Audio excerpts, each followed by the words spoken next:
let's see. Boom, we are live. We are live right now. Thanks a lot, everybody out there. What's going on? It is almost college football time. Got a quite the panel of misfits up here with us tonight to talk some good college football. I think most everybody out there probably knows who all these people are, but we got LW up here, as always, joining me. We got Wrecktalk, the nerd extraordinaire. It even says it in his name. We got the Uncle Lou and Carolina Jackpot. We're supposed to have Wrecktalk joining us here shortly as well, so we got a lot to talk about. Here. CDOGG. Or CDOGG, sorry about that. It gets y'all confused, nerd on nerd. Hard to keep it. All Georgia Tech fans look the same. Right. Yeah, they do kind of. It's not true. Well, the two in this community do look strikingly similar. So You think so? Yeah, there are a few. There are a few. The bromances run hard too. So the first thing I do want to ask, Lou, you've made some videos about this. I do got to know, what in the hell is going on with these NFL players coming back to college football? I think it's ridiculous. I mean, I don't see. How can you look yourself in the mirror and walk out of an NFL locker room to come back to college? It's pedal. I also get the other side, which is the NCAA probably should have grandfathered this group of players in. They didn't. So then these players had no choice at the end of last season but to declare for the draft. And most of these guys are borderline NFL players. They're looking at maybe making a practice squad or something like that.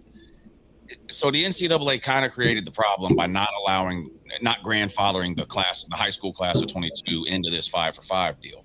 After this season, I actually like the 5-for-5. I think that's a fair way to go about it for everybody involved. No more 7-year players. You can break your leg 5 years in a row. I'm sorry. That's terrible. I hate your luck, but you're done playing now. You get 5 years. How you spend it, hurt, playing, doesn't matter. There's no more red shirt freshman, red shirt sophomore. The term red shirt doesn't even exist anymore. You're just a freshman, sophomore, junior, senior, 5th year. That's it. If they would have let these class of 22 players in to start with, we wouldn't be in this mess because all these players would have been on college teams the whole time. But I don't understand how you go to a GM or a coach in the middle of NFL preseason after you had 2 sacks in the game yesterday. Mm-hmm. I appreciate the opportunity. Thank you for the $50,000 signing bonus or whatever it is. But I'm going back to the Pee Wee League. Well, man, look, and here's the other thing. You're only allowed to have 105 players now. The whole 85 scholarship deal or whatever, that doesn't really exist anymore either. You can have 105 players. Scholarship, not scholarship, doesn't matter. There's a hard cap of 105 players. What if you've got 105 players? We've had some teams, Miami last week, Texas today or yesterday. What is that? That's fools. That coming from me? We've had Miami last week, Texas today, cut a player who got in some, one was a violation of team rules. The one at Miami was reckless driving. They cut the player off the team. Probably because they're fixing to bring in an NFL player. If they weren't bringing, that's what I don't think Texas or Miami, either one would have cut those players. They didn't have the ability to go out and bring in an NFL player now. So what if you're in that locker room? Somebody has been the starter since spring, went through summer camp, fall practice. They're the starter. And now a week before the season starts, they go get somebody from the NFL, come in, and now you lose your starting spot to an NFL player. So I wonder what it does to like the morale of the locker room. I don't know. You got this guy, Castellanos is coming back now. What's this human garbage? But apparently, technically, in your hand. What you're going to learn an offense in a week? Like, right. What are we doing? Like, it's just a complete mess. I don't know. And then next offseason, it'll be something different. This isn't getting solved anytime soon. I was telling fools before we started, the tight end for Ole Miss last year, he declared for the portal to go back to college a couple of days ago. He was in the game today for the Cleveland Browns. So I guess you can declare and still play in the preseason. It's complete insanity. Yeah, how does that work? I mean, if they're able to play preseason and signed with an NFL team, I don't get what the ruling was. How did they even come across that? So about a year ago, the NCAA passed passed a rule. You now get 5 years to play 5 years. That's it. No more. None of this, 4 years, but then I take a regular red shirt, but then I broke my leg, so now I get a second red shirt. So now I'm playing 6 years, or there was a COVID year, so now I'm playing a 7th year. All these 7-year guys that have been playing. They passed a new rule. You get 5 years to play 5 years. After that, you're done. Now, how does that work with red shirt and stuff? There is no red shirt. There's okay, no so they did away with that. There's no such red shirt. Yeah, it doesn't exist anymore. It doesn't exist. You just get, from the time you graduate high school, the clock starts. You get 5 years from that point to play college football, whether you play 1 year or all 5 years or whatever. So if you go back exactly 5 years, that's the signing class of 2022.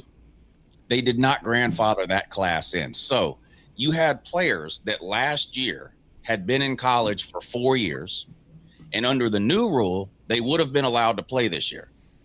But the NCAA didn't grandfather them in. So their eligibility under the old system ended at the end of last season.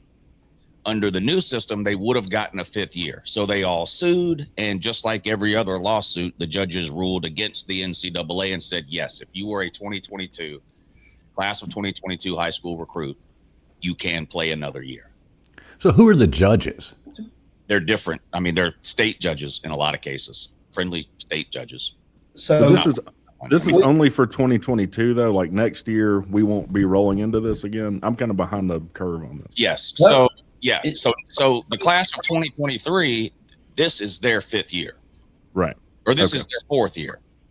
So it won't happen unless someone sues. I mean, maybe somebody who left college in 2015 and only played for 4 years, maybe they sue, and maybe a judge said, "Yeah, you only played 4 years of college. Yes, you can come back and play another year." Now, I hope not, but I mean, who the fuck? Because it kind of sets the precedence for that. Because now we've seen 2 sports where this is happening. It just kind of seems like it's amping up to be that.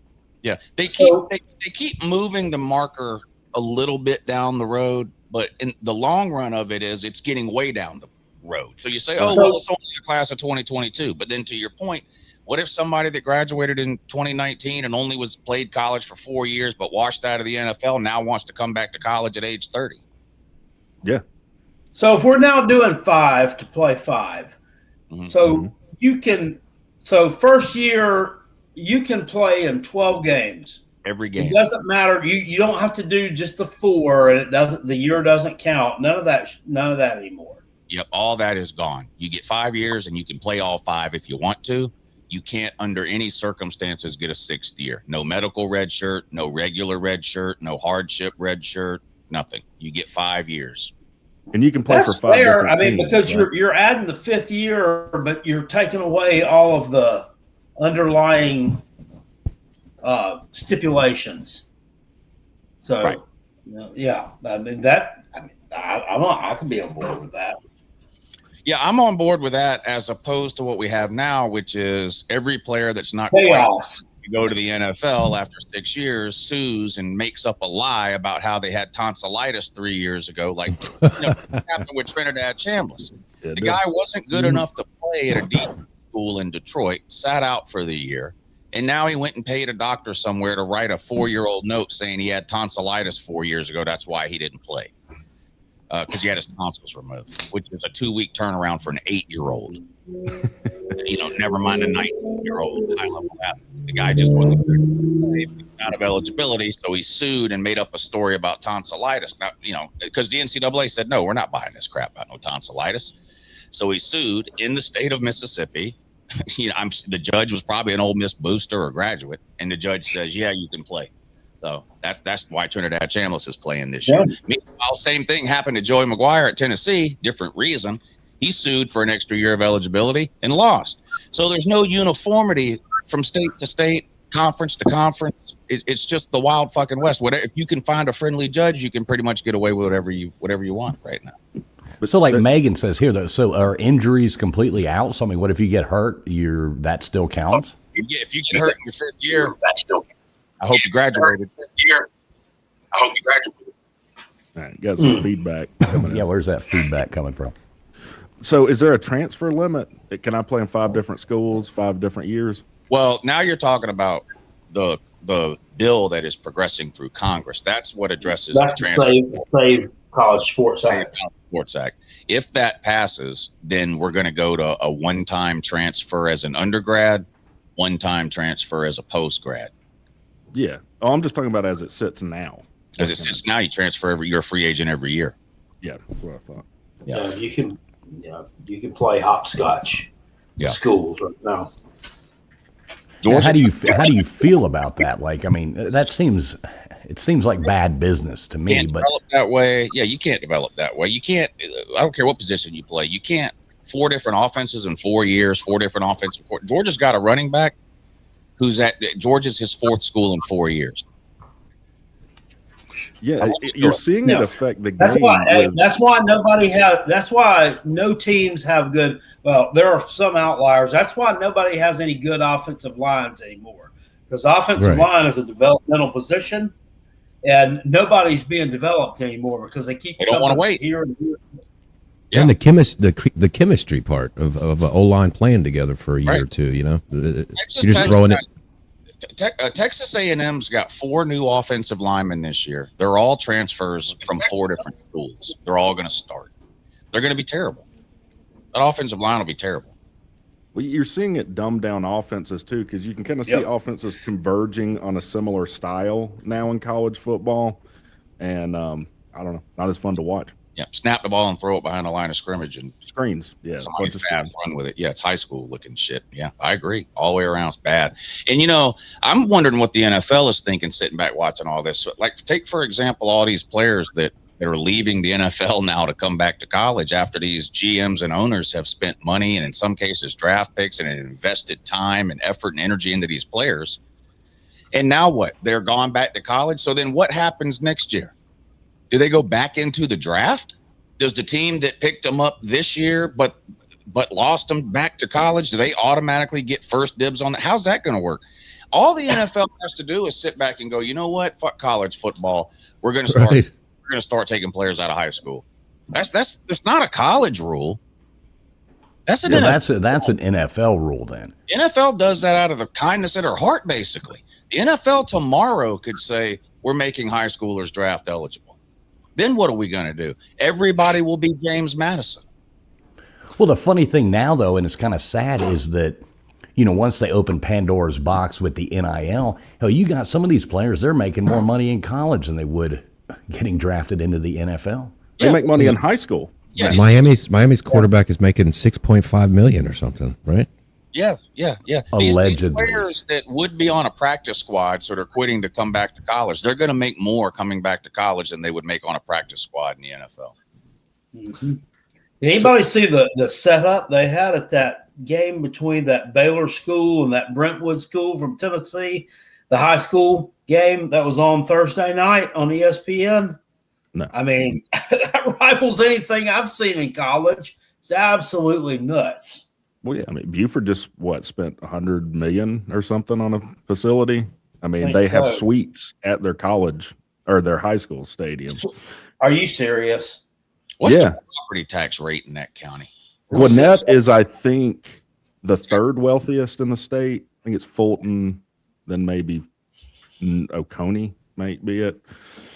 I wonder how it is affecting the NFL, because this has probably been going on about 5 years with the craziness. Are there any quarterbacks starting that were drafted in the last 5 years? You know what I'm talking about? Kind of due to these development issues. Are you seeing that affect the play in NFL?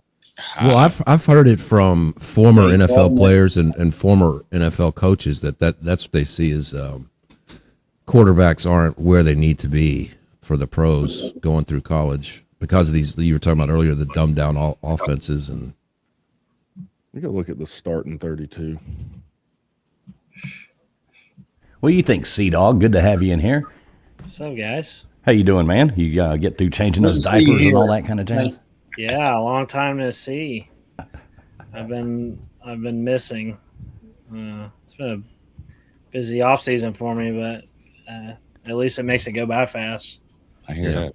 So, glad to see you back, man. Yeah, I appreciate you guys. I missed you guys at the Slobs, man. I was sad I had to miss that. We Yeah, had no, a it good, wasn't the We same without you. understood, and we were, everybody was rooting for you, bud. I appreciate it. Well, everything worked out. Like surgery went well and everything. So yeah, we're cruising, man. He's awesome. I can't wait for the next one, and then I'll bring him. Y'all, everybody can meet him. Cool. He's Yeah, that'll be what, Savannah, Georgia, huh? Savannah, Georgia. That's Oh, we yeah, it's decided not too already? far. yeah. I did not know. Yeah, I'm excited for that. Yep, exactly. So how do y'all feel, going in? I guess we got that out of the way. Nobody likes that bullshit with players leaving the NFL, going back to play in college. Pretty lame. The top 25 that came out, how you feel about that? I mean, I know it's so stupid to have preseason polls anyway. I guess we kind of have to at some point to figure something out. But how you feel about the top 25?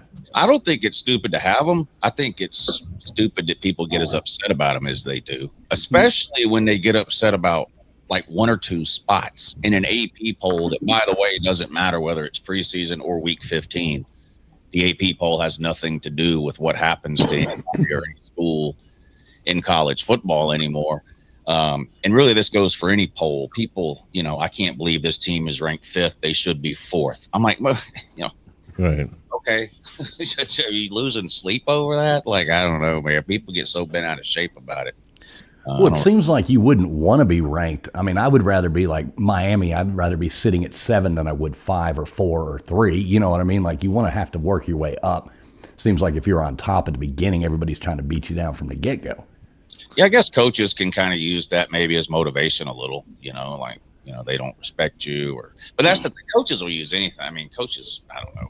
They can come up with ways to motivate the players, but I guess it matters for expectation. Like if you're at 9 at Ole Miss with Lane Kiffin, with all the money they've spent, if you go 9-3, they're probably not going to be happy with you. Like what is the expectation for Lane in year one? playoffs are bust, I think. I mean, Yeah, I mean, anything less, why did they do what they did? yeah. It's fun to rank and everything and guess who's going to be good, but you should also be willing to throw everything you thought out the window once you actually see football. Like as soon as you see football played, then none of that really matters anymore about what you thought.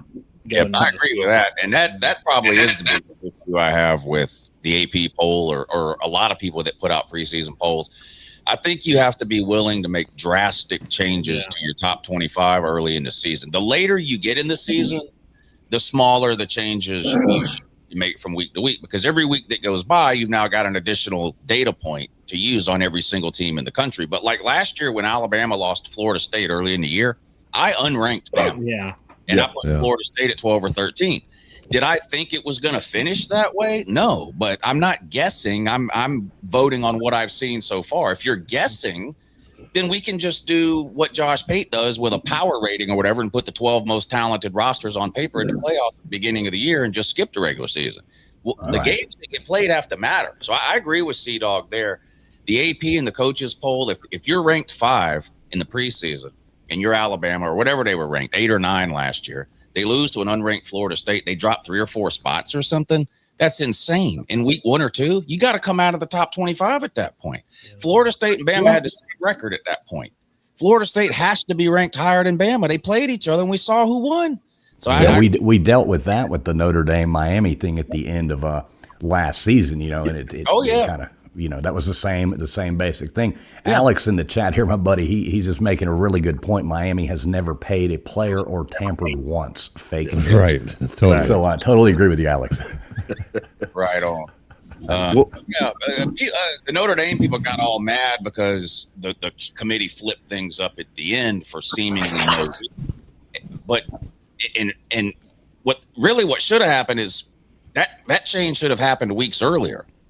Notre Dame never should have been ahead of Miami. Ever. Miami had a better record than Notre Dame the entirety of the season. They played in week 2. Miami won. Miami should have been ahead of Notre Dame the entire time. Notre Dame lost his first 2 games. Right. Well, these polls have to be harder to. Yep. These polls are harder I mean, have to be harder to do because a lot of it, especially with the transfer portal. I mean, I don't fucking know how these new Alabama offensive linemen that were Miami's loss. It was Miami's losses. Right. But I don't know how Alabama's offensive lineman who was a backup at Michigan. I don't know what they're going to do this year. So I mean, I don't know. Yeah, well, this is another thing too, and along the lines of what we first talked about is then teams want to get mad at people that have nothing to do with their grievance. So like Notre Dame got mad at the ACC for rerunning their Miami loss at 3 a.m. and stomping their feet about that. I mean, you should be mad at the playoff committee. The ACC had nothing to do with you getting left out of the playoffs. No. So, well, I mean, here's the problem I have with it, though. Like you say, the AP poll doesn't matter, and I know it doesn't, but it does kind of set a precedent, I feel, when the voting, because, I mean, you pretty much always end up with when the BCS, or, whatever they call it now, the playoff committee comes in and does their actual ranking. It pretty much matches what the coaches in the AP poll. Yeah, but that's because the playoff ranking doesn't come out till week 10. Every single poll on the planet looks the same in week 10 because you've got 10 weeks of data points for every team. No one poll is drastically different from any other poll in week 10. So I don't. Do you think it should kind of roll like how you rank them? I always like those videos, how you rank them. I mean, do you think that's how it should? I mean, you should have number 5 Alabama losing to Florida State. Now they're not ranked, and then they got to prove their way back into it up until that point. Or if two teams have the same record, right, they played each other, the team that won the game should be ranked higher.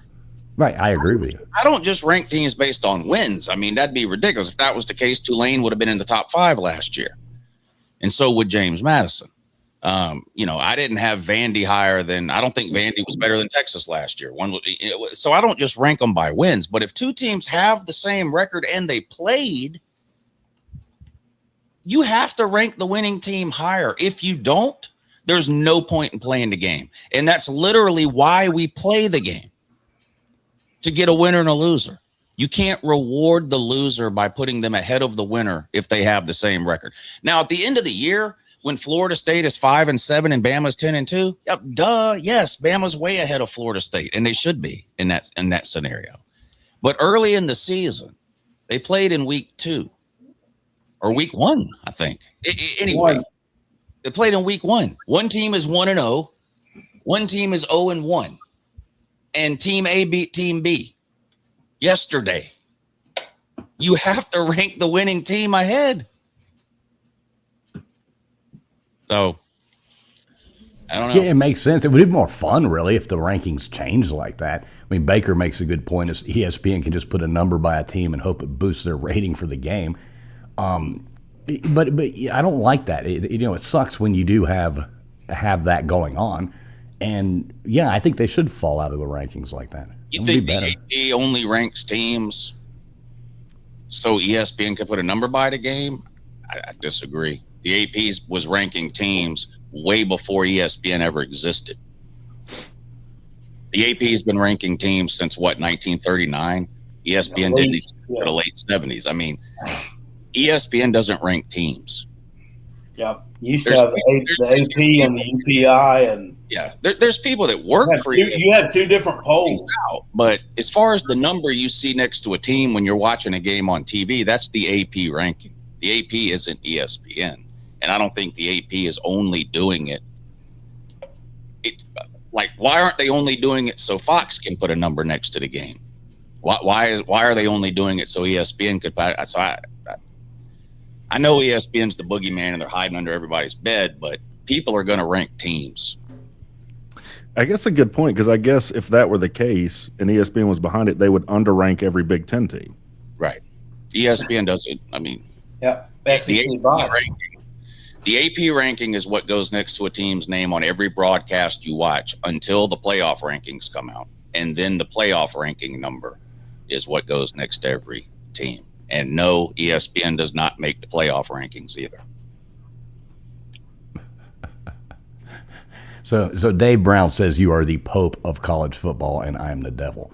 So At least we're getting that You have a figured cool out. costume. Do you have a devil costume? I've got. I probably do. I probably do somewhere. Yeah. My natural tail comes out. All right. So another one I had to ask you about was so you made a couple of videos about all this too. Was with the conference championships and people trying to do away with those and all that. Like what's y'all's take on that? Because a lot of these people here, they don't know. And Nightbot is dropping everybody's links that is up here on this panel. If you're not subscribed to all these people, you really should, especially if you love college football. Well, I mean, you get a benefit if you win the game, right? Of getting a first round. How do you really determine a conference champion if you take that away? True. Well, I don't care how many, if they have 24 teams, 36, 64. I want an SEC championship ring. Yeah. That used to mean that's a big deal. There in the used to SEC. be college football is an inherently uneven sport. Yeah. And so there used to be goals you could strive for that actually meant something without it being a national title. Mm-hmm. Yeah, I mean, back in the day, like a great national champion year was like icing on the cake. I mean, it was considered a great season to win 10 or 11 games and win the SEC title, even if you didn't win the national championship. That was a great year.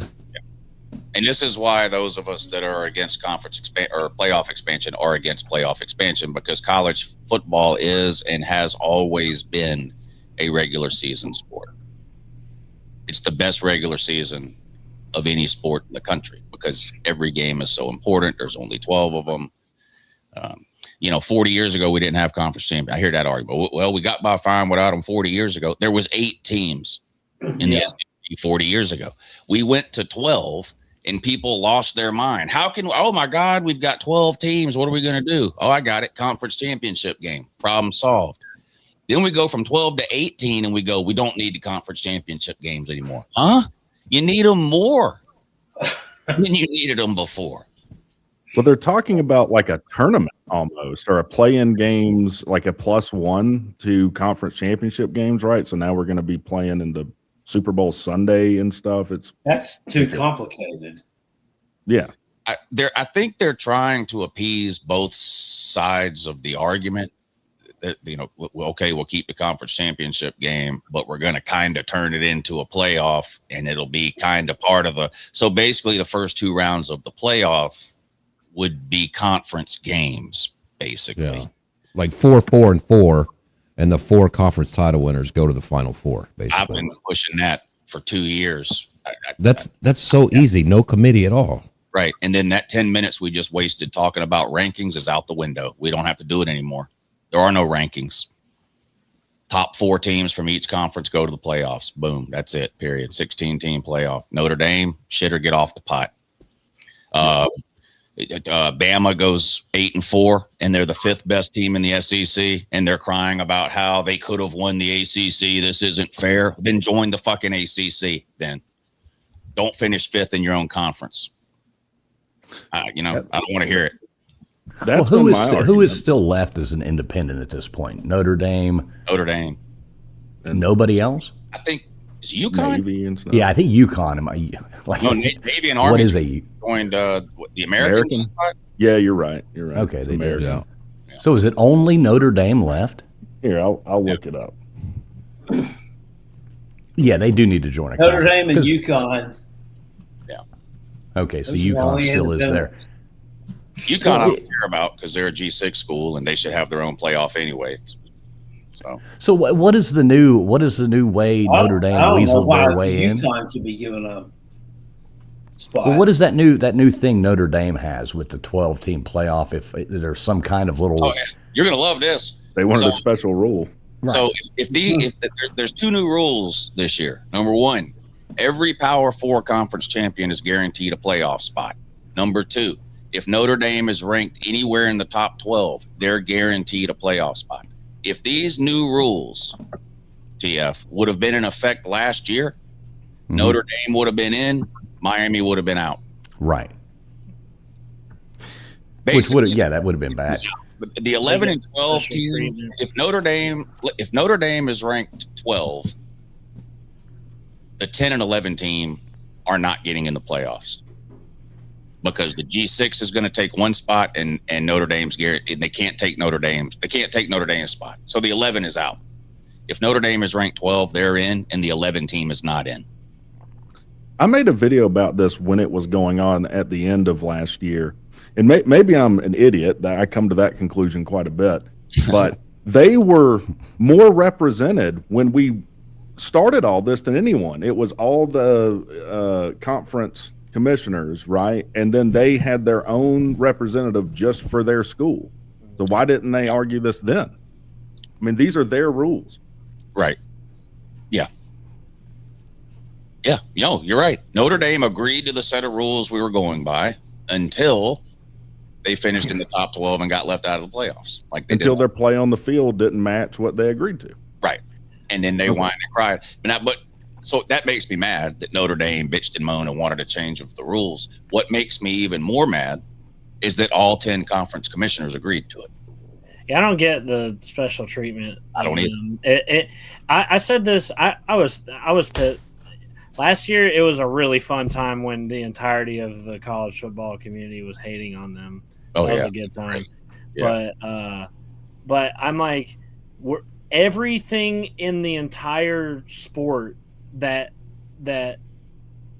just is the way it is and has been forever is changing, except for the fact that Notre Dame is special. I don't know why that specific thing can never change. Everything else can change. Yeah. Meanwhile, Colorado, Georgia Tech, and Nebraska all have more recent national titles than Notre Dame. But somehow the entire college football world has to bend over and take it into shooter because Notre Dame said so. I don't get it. I would like an explanation as to why that was agreed to, because wouldn't that be the leverage to force them into a conference? Like, yes. Hey, we're not playing ball with you. Fuck you. And everything Yes. you think. Yes. So I don't know either. And no one will ask. Greg Sankey does all these interviews at media days. The ACC commissioner, Petiti from the Big Ten. Not a single person. Hey, why did you agree to give Notre Dame this Willy Wonka ticket to the playoffs? Not a single commissioner was asked.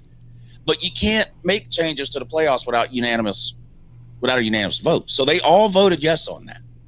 I didn't know that. Yeah. So it's like the UN. Anyone has veto power who is represented. Yes. Basically. Yes. Yeah. All 10 conference commissioners voted yes on that. The only thing you don't need all 10 to agree on is expansion. Only the SEC and the Big Ten have to agree on expansion. Okay. And that's why we haven't expanded, because the SEC doesn't want it right now. They want to stay at 12. Every other conference commissioner wants to go to 24. All of them. Big 10, ACC, Big 12, Group 5, Notre Dame. They all want to go to 24, and the SEC is the only one that's saying no. And the SEC and the Big 10 have to agree on any conference, any playoff expansion. Well, and so that, like, stupid. to your point there, you made a video recently that I was watching as well. I do actually watch your videos. They're pretty good. Y'all check them out. The one about, talking about them getting rid of conference championships and stuff like that. If it goes to 24, I mean, there's going to be some of those games that not a damn person in the world is going to watch. I mean, it's just useless TV. You might as well be watching reruns of The Young and the Restless. Yeah. It's like Lou said, what made college football great, it's a regular season sport. Every game was a playoff game, almost. Yeah. You could maybe lose one in some years. But, 24 teams, you can be 8-4 and get in. Who cares about week 7 against somebody? Right. Well, then you'll have 7 and 5 teams in the bigger SEC claiming they need to be in. Right. It's never ending. Yeah. And then it's funny, too, because the same people that they want playoff expansion, right? And then I'm like, I don't want playoff expansion. I'm afraid it's going to negatively affect what we already have. And then they go, no, it's not going to affect what we already have. But we need to do away with conference championship games because playoff expansion has rendered conference championship games meaningless. So I'm like, oh, so it already has fucked with what we got. But you're telling me more of that won't affect what we, and then you got the meaningless bowl games, right? That phrase didn't exist until the playoffs. So don't tell me that never-ending playoff expansion isn't going to take away from what we already have when both playoff expansions we've had so far, the 4-team and the 12-team, have taken away. Bowl games, people are right. No one cares about the bowl games anymore. I hate it. Notre Dame didn't even play in theirs last year. Half Florida State's team didn't show up for theirs a few years before that. Players opt out every year. And now you're already telling me we don't need conference championship games anymore if we go to 24. How can you look somebody in the eye with a straight face and tell them playoff expansion is not going to negatively affect anything, and then also argue for taking things away? It doesn't make any sense. Right. Yeah. Well, this is where we keep repeating stupid, because what is the argument for every expansion? Once we do this expansion to 12, there'll be no excuses for any team, and 13 will have no argument that they should be in the playoffs. And that twice it's happened. Twice you still have 8 and 4, 9 and 3 teams arguing. Yeah. It just kicks the can down the road. And when we go to a 24 team playoff, you're literally gonna have fans of teams that are in the others receiving votes category. They're gonna be going, wait a minute here, we're better than 7-5 Iowa. We should be in. And I'm like, no, neither of you should be in. Iowa's in because they got ranked in, but neither of you actually should be in. Yeah, I don't like it either. And Wrecktalk, the same people who say, oh, well, there'll be no argument anymore, like on ESPN, they will, for views, they will play up that drama too. Heather Dinich and all those retards on ESPN, whatever 24th ranked team, the 26th ranked team, they'll play that shit up. It'll be never ending. Well, yeah, they only lost to Ohio State by 10, so that matters. James Madison, this is what these people are arguing for. They want more of this. James Madison versus Oregon was the 80th most watched college football game of the year. 80th. It was a playoff game. It was a playoff game. More people watched Minnesota versus New Mexico in the Rate Bowl than watched James Madison versus Oregon. And in playoff expansion, people want more of that.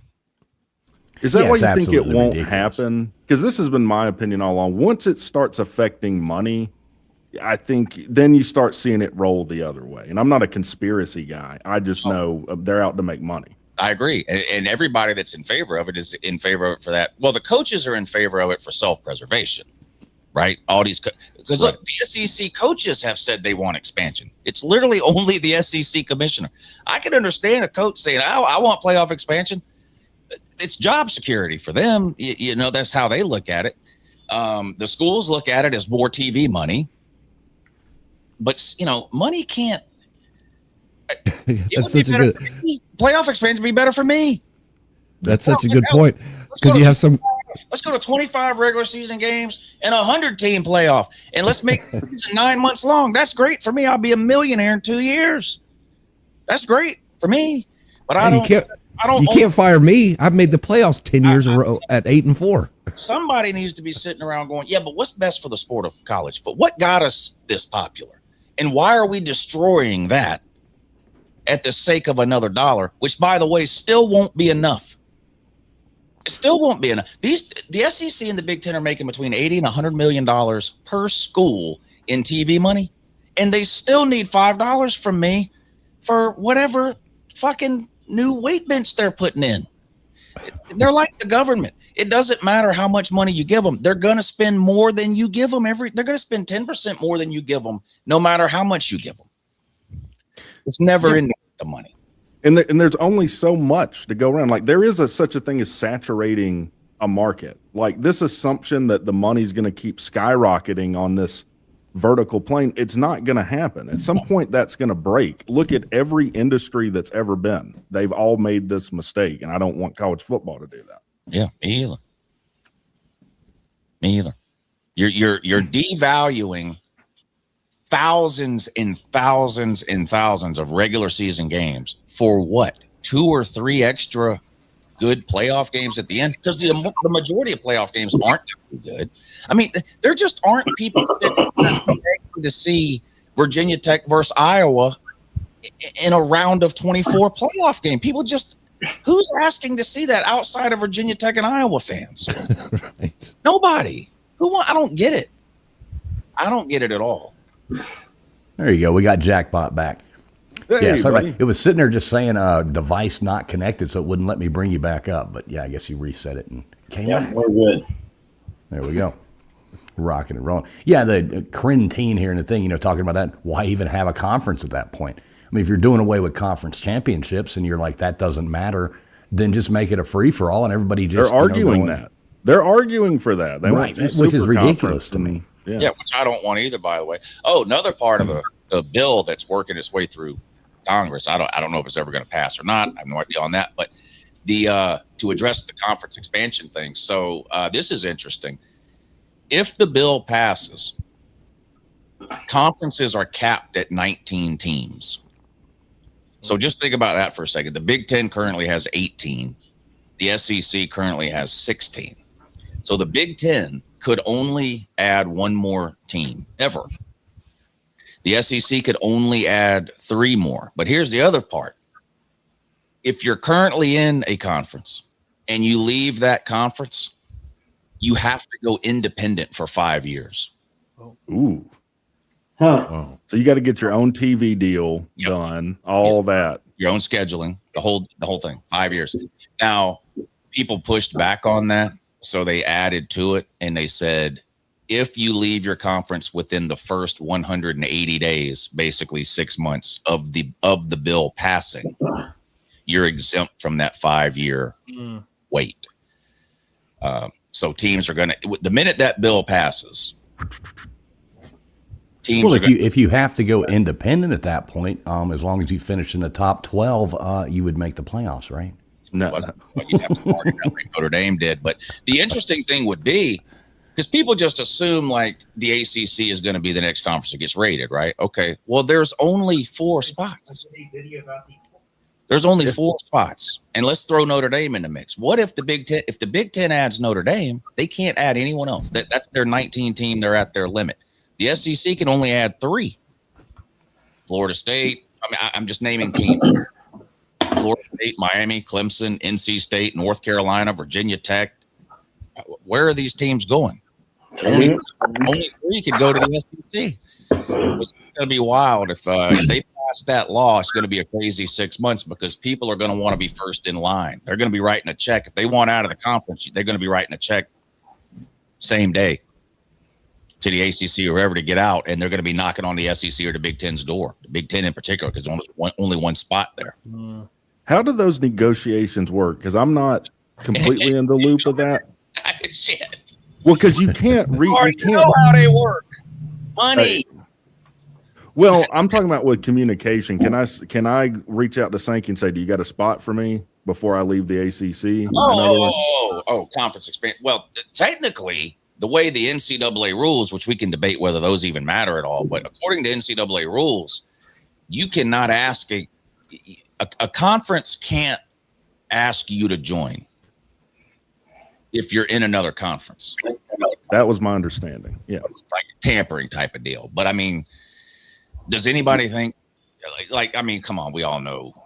Yeah, the deal would be done before they left. I mean, Southern Cal didn't decide to leave the Pac-12 without knowing they were going to the Big Ten. Texas and Oklahoma didn't leave the Big 12 without already knowing, so they get around all that. Yeah. But, I guess the bill doesn't address that. You just, it would basically be up to the Big Ten and the SEC who they add. I mean, the Big Ten can only add 1. I'm pretty sure the Big Ten would approach Notre Dame first and say, "Look, yes, you see where college football is headed. We've got 18 teams. We can only have 19. We're coming to you first, but we're not coming back a second time because if you say no, we're going to Florida State or whatever, North Carolina, whatever it is, And it's going to be the same thing with the SEC. My assumption would be they'd get probably. I think if only Golden Blue Dude was still around, he'd have a field day. Right. He could put college football addiction out of business. Well, the good news is his channel is still up, and he covered every imaginable scenario possibly happens. So he was right at the end. He's right no matter what happens. Yeah. Right, exactly. Yeah. That was awesome. I don't think we've been on a panel to ask this question, but I feel like the questions no one's asking is just because you could join the SEC, should you? And I'm thinking of teams like North Carolina, who struggles to make a bowl in the ACC.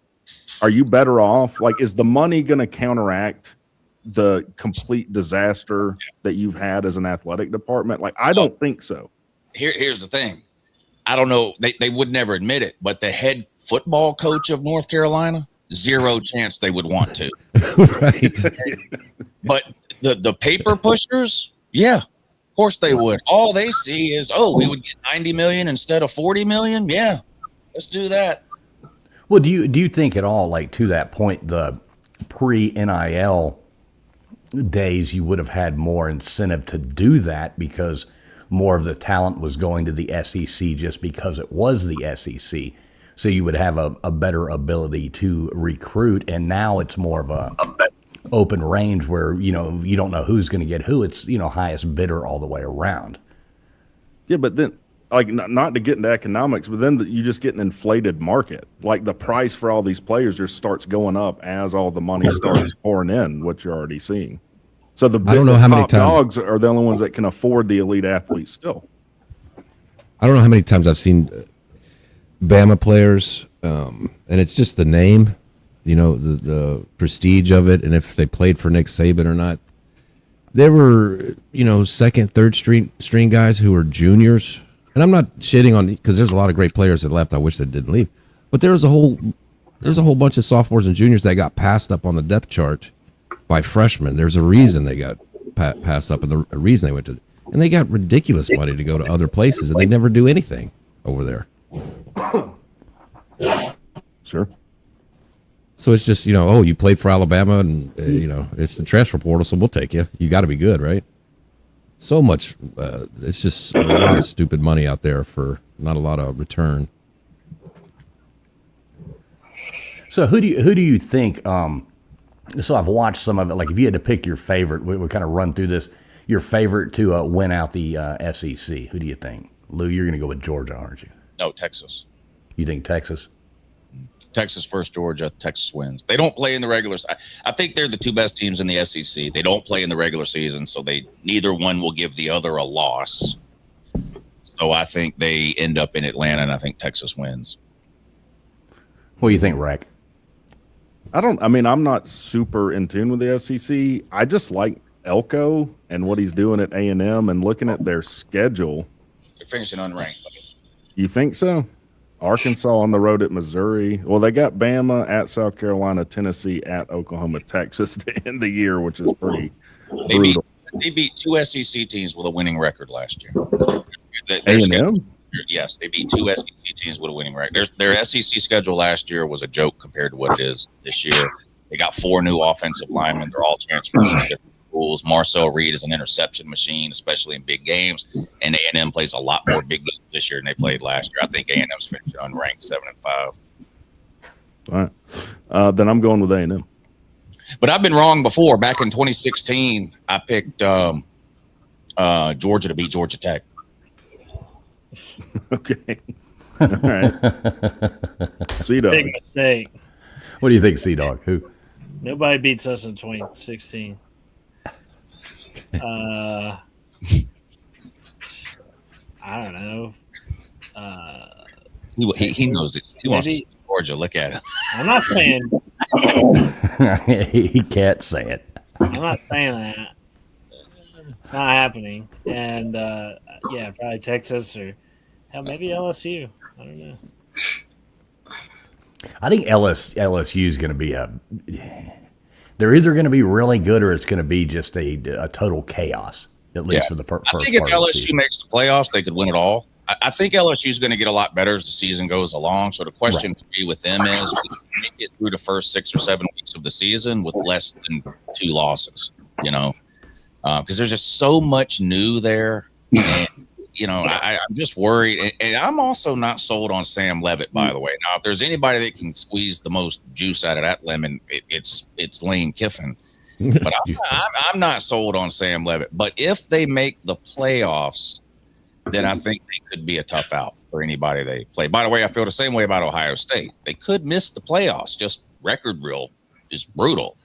But yeah, they've got a hell of a schedule. If they get in the playoffs, you don't want to play them.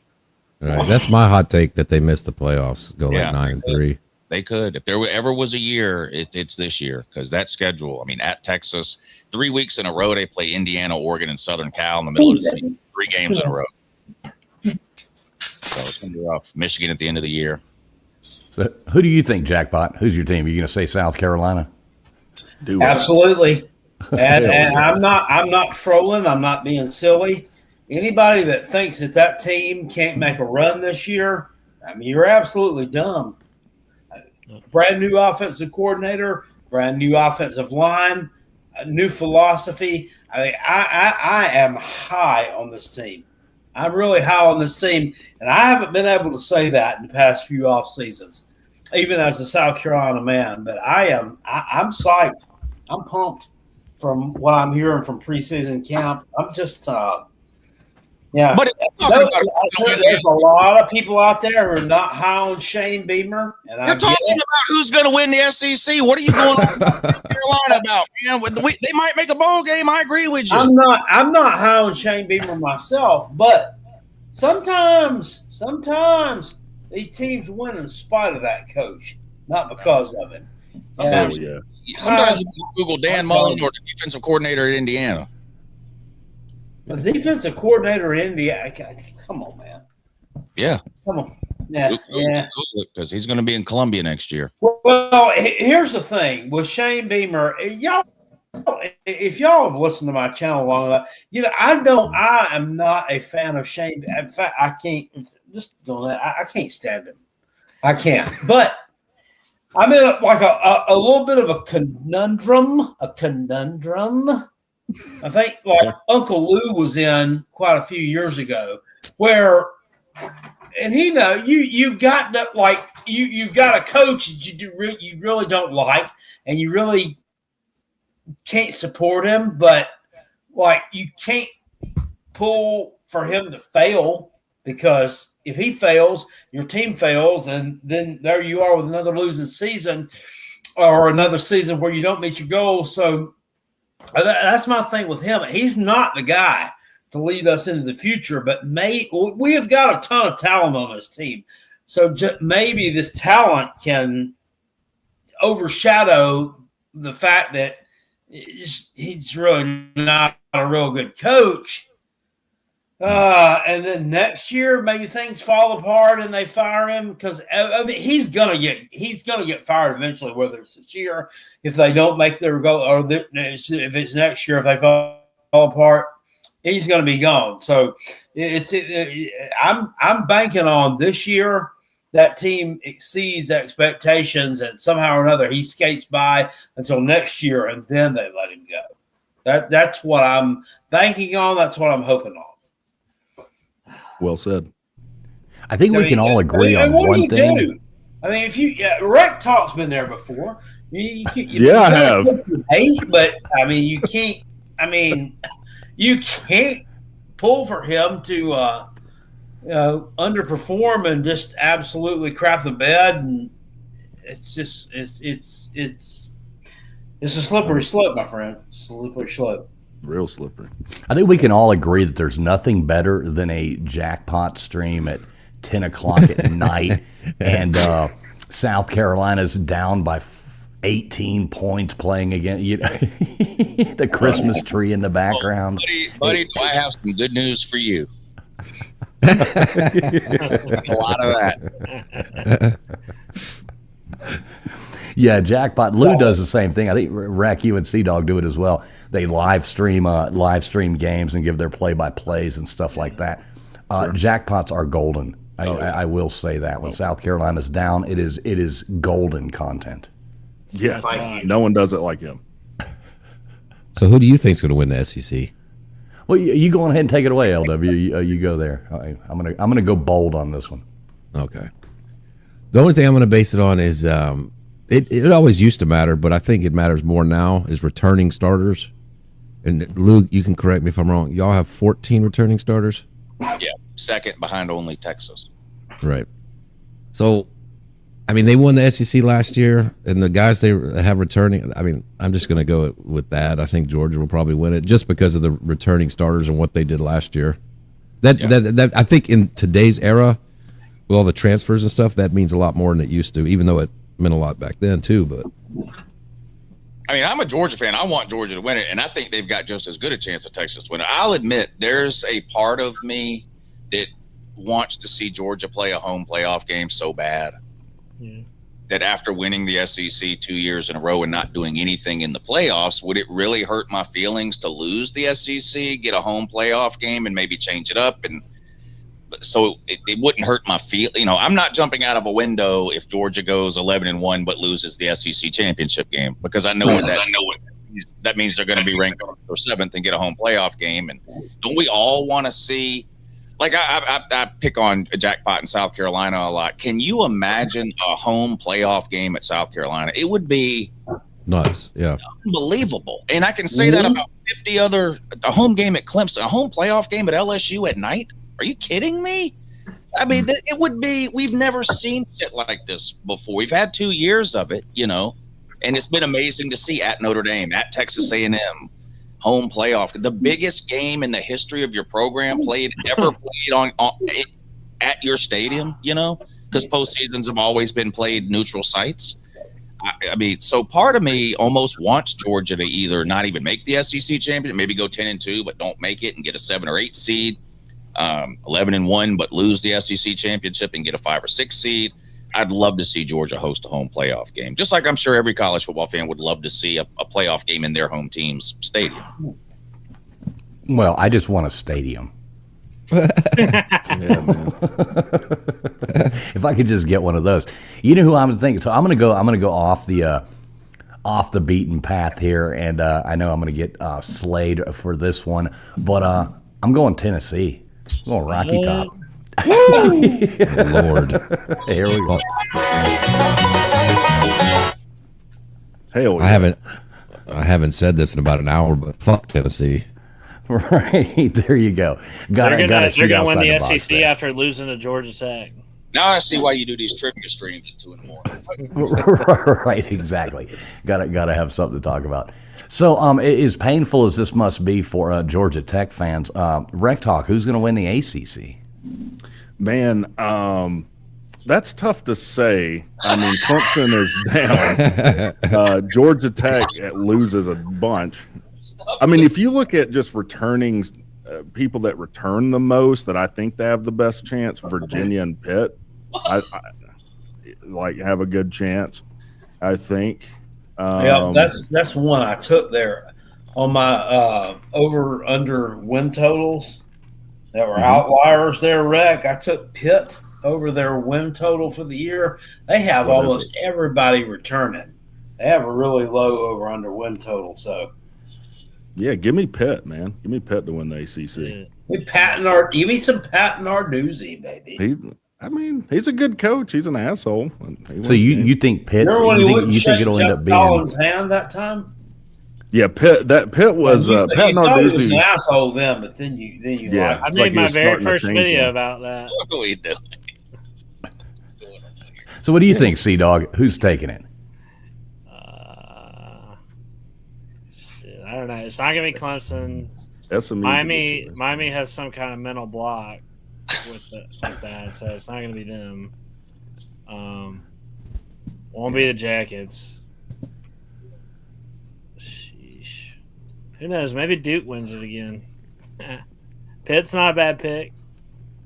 Well, what a joke that was, Duke Louisville. getting to squeeze their way in last year and end up winning the irony of the fact that Manny Diaz won an ACC title before Miami is absolutely hilarious. I mean, as a Miami fan, that was fun. That's been fun. They lost to 2 Group of 5 teams. Yeah, UConn and who else did they lose to? Tulane. Yep. Yeah, Louisville is usually in there. I like Louisville now. I think Louisville makes the ACC championship game. Yeah, they could win it. They've been pretty good since Brown got there. Well, shout out to Dave Brown in the chat. He'll be happy to hear that. Our Louisville fan right there, the Bourbon Hunter. I mean, I got to go with Miami on this one. I think Miami's going to win it. Finally, I think this is our year. I think we'll finally win the ACC. All right, if Miami doesn't win the ACC this year, I will shave my head. All right, well, you do that. Yeah. That is totally getting clipped. Last year we got Wrecktalk clipped, going to drink that Coca-Cola. It's on again this year. We ain't losing to Colorado. That ain't gonna happen. We're gonna body Colorado. They are so ass. Justice Haynes, I'm not kidding. Justice Haynes might run for 300 yards. If Georgia Tech wants him to, he will. Yeah. Maybe they rest him. Maybe They're they gonna want him to. I don't know think- who y'all really have behind him anymore or whatever, but like Justice Haynes is. I know everybody loves Fletcher at Miami, and I do too. But at the end of the season, Justice Haynes might be the best running back in the ACC if he can stay healthy. That guy's unbelievable. Before we got Justice Haynes, our running back room was the strongest group on the team. So yeah, I mean it. I said I would shave my head and drink that Coke if we lost. Hell, I might kiss CDOGG if we lose. I mean, that's Well, you might do that anyway. Of course, my head's been shaved for 4 years, so whether Miami wins it or not, I'm still down bad We're there. not gonna beat the Damn. allegations with you saying that type of stuff. I don't care, dude. When you got a good friend, you got a good friend. Other people can get mad about that and accuse me of stuff. I mean, I got told a you girl this bromance, sleeping in this the Georgia bed over Tech here. bromance is real. This is some real stuff we got going here. I I'll tell you did. who else to look out for. I think is Virginia. Virginia is could sneak their way up in that and somehow Yeah. pull off a whole lot. They're pretty whole good lot. last year, which is I'm crazy. telling you, you need to look out for Clemson. Virginia's Clemson? NC State in 7 days, so write that down. They're losing to NC State. In 7 days, write that down. Do Okay, that on hold on. the ACC show on Monday. Tell them Lou said so. Clemson's getting a lot of slack. I've had it with Clemson, dude. They've Well, been on still- the slow. They still got a good coach. They still recruit well, guys. Clemson's been on a very slow decline. I'm telling you, I feel it. They're probably winning 8, 9, maybe 10 games this year. Did So Jackpot Clemson- just become a Clemson fan? I'm not becoming a Clemson fan. I'm just embracing reality here. Yeah, you They're know going that's to Florida State and Clemson this year. Anytime anybody's really down on somebody, you know what happens. That's not true. I've been down on South Carolina for 35 years, and they've been bad 32 of those years. You was down on them after 2023, and then 2024 happened. yeah. I don't know, Oh, man. jeez. Clemson- Hey, big shout out there, Gutters Pub. Coming here saying football sucks. Air hockey is the U.S. sport. Appreciate you, Gutters. Sven Krusenberg coming in here saying, "What up, guys? I still try to sell Lebby, but I got to. Maybe if I could read this in Sven's accent, that would be better. Go ahead But I and try. can't do that. But no offers so far. I pay $50 on top if someone takes him. What is Levy? He's their head coach. Somebody needs to Right. hire him as an offensive. Why are they complaining? Why is he complaining about him? Because they went 4-8 or 2-10 or whatever. Well, I mean, he's not. They're not going to get anybody any better. Give him some time. I mean, you say that. Their coach died, and he had to. He's only been there 2 years. I don't care how bad a team has been. You don't keep a 2-win coach because, we can't do any better. You keep Lou, the guy before him died. I mean, that's crazy. That's not true. 2 guys before him died. I'm Mike- sorry, you're right. 2 guys before him died. There was a guy in the middle, but still, And the guy before Mike Leach was winning 9 games a year and beating Alabama. So you got a point.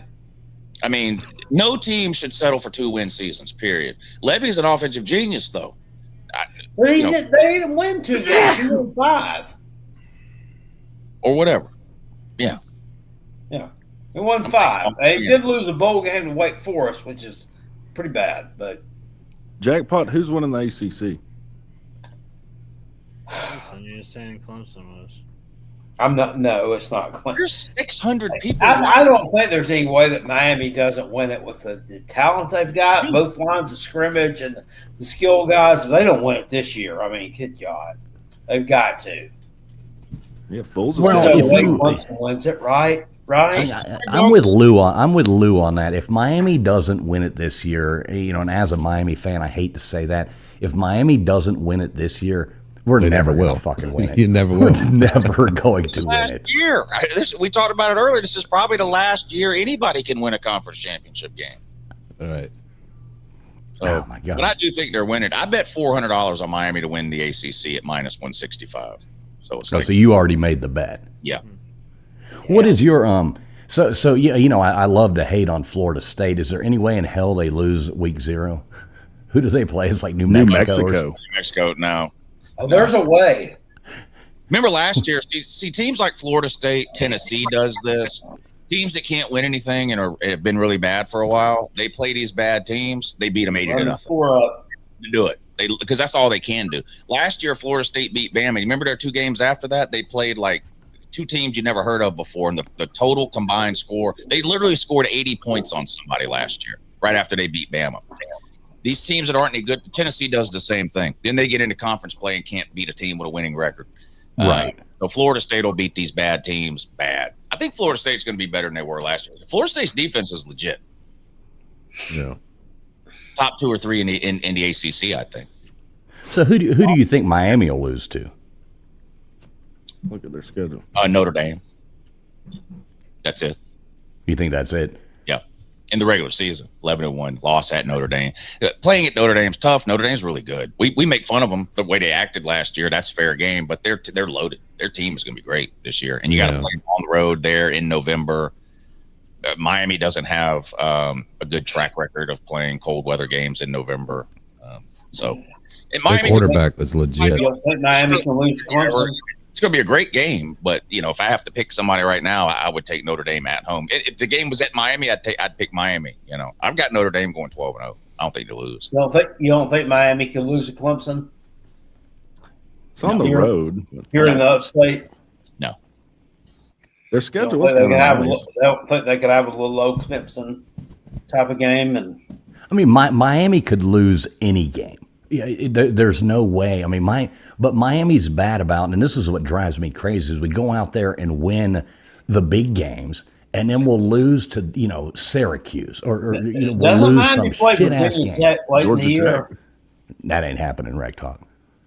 We y'all dodge us. They dodge us. Yeah, we don't play this year now, so I don't think we played for like 3 years. Miami might mess around and lose to Virginia Tech late in the year. They're losing to Pitt, like I said. That could happen. Virginia Tech might surprise some people. They almost beat them 2 years ago, and that was with Brent Pry as head coach.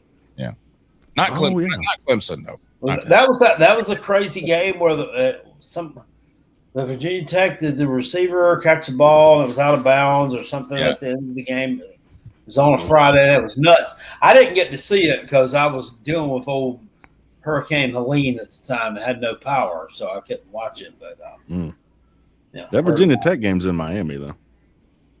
Darian Mensah threw for 400 yards on Clemson last year. Duke. So I mean, like Clemson ain't beating Miami. So what's your take on Miami's new quarterback there? Here's the thing with Clemson and Alabama. It's hard to wrap your mind around the fact that they're not what they were. It's hard to do.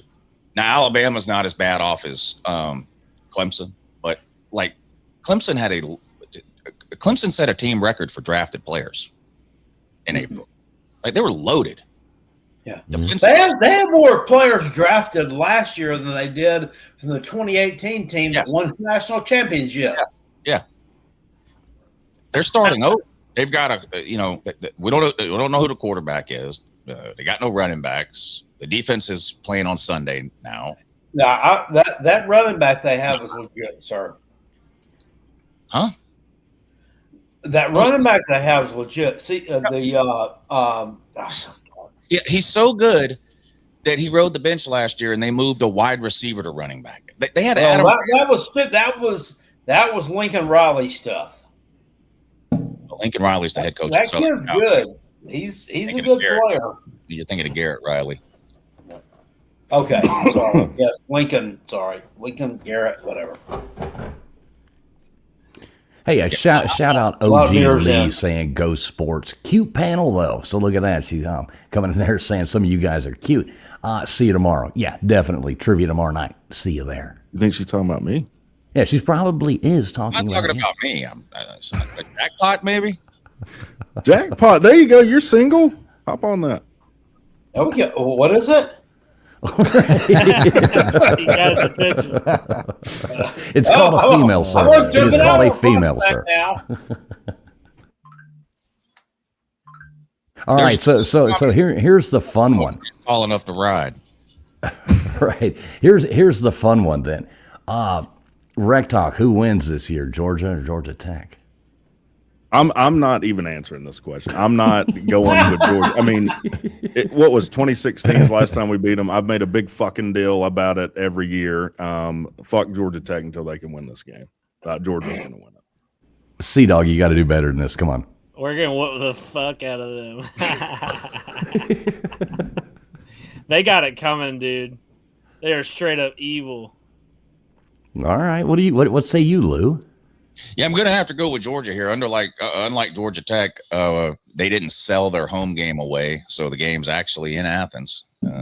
Nice to have a rivalry game in the home team stadium, right? Yeah, Georgia fans will roast us for years about not taking football seriously, and as soon as we do something to generate a little revenue, then it's where's the game normally? It's a rivalry game to an NFL stadium. We need money. Or okay, well, great. That's what taking the sport. We're not doing it we did it 1 year. Okay, well, I will say this: not having Buster Faulkner is a step in the right direction, but you're still not beating Georgia this year. Disagree. You'll lose to Florida this year because of that. He's an amazing offensive coordinator. How many touchdowns y'all score against Georgia last year? 0. Look. 0. How many did Georgia score on Georgia Tech? Is Bobo awful? 0. That was one of the worst Georgia Tech defenses ever. How many points did Georgia put on? Okay. There was stuff going on behind the scenes. Still on the Buster Faulkner train? Why? What did he do? How great of an offensive coordinator do you have to be to call quarterback draw 70% of the time? What an offense for 2 years? You had Haynes King. I know. So how many yards did they hang in that game? But how many yards did they have in that game? I mean, I get that you don't like. I get that you don't like his overtime play calling, and you will focus on one anecdote. Do you like his overtime play calling? No, I was yelling about it during the stream. That doesn't mean he's an awful OC, though. You could take a snapshot of anyone's play calling over a span of 4 minutes and say they're an awful OC. We'll see over a span of 2 years. So, okay. What are you going to do if Florida has a top 10 offense this year? I don't know. Like, what would it take to prove you that head? he's? Yeah, would you shave your head? Yes, I shave my head. Look, I don't agree with you on Buster. We'll see what Florida does this year. Maybe I'm wrong. Yeah. Buster, we have no reason to. We have no reason to like Buster. He did us dirty. I mean, he left. He took everyone. Yeah, I don't know about that. Are we going to see a return of the buzzsaw? That's really what I want to know. I would love that. I mean, the buzzsaw's been active every single year since its inception. So yeah, I love the buzzsaw. That is golden content right there. So has anybody made Lou? You're the betting guy, and what are you? You're like sponsored by who is it? What is that company? Prize Picks. Prize Picks. I tried to sign up for that and use your code, but for some reason it won't let me. Is there like is something I'm missing? We're allowed to do that. Legal in the state? It's legal in Georgia, yeah. Well, that's what I was trying to figure out, and I kept doing it, and it's like you have to put in your address and your name. I did everything legit, and it's like, error identifying something. I don't know. I mean, I don't know what I'm doing wrong. Maybe I'm just retarded, but I can't figure out how to do it. So that might be the case. I don't know because I haven't heard that. I haven't heard that from anybody else. And it's weird. Maybe it might have been a glitch that night I did it. You know what I mean? Yeah. So have you put down like a bet to who is going to win the Natty yet or no? Yeah, I've got 2. Okay, what do you got? 2 future bets. I got Georgia at plus 450 and Oregon at I think it's plus 450. But I've got a futures bet on Georgia to win it all and a future bet on Oregon to win it all. Oregon is my pick to win it all. The Georgia pick is a homer bet. So you think Oregon will finally win a national championship? Yeah. I mean, that's my pick.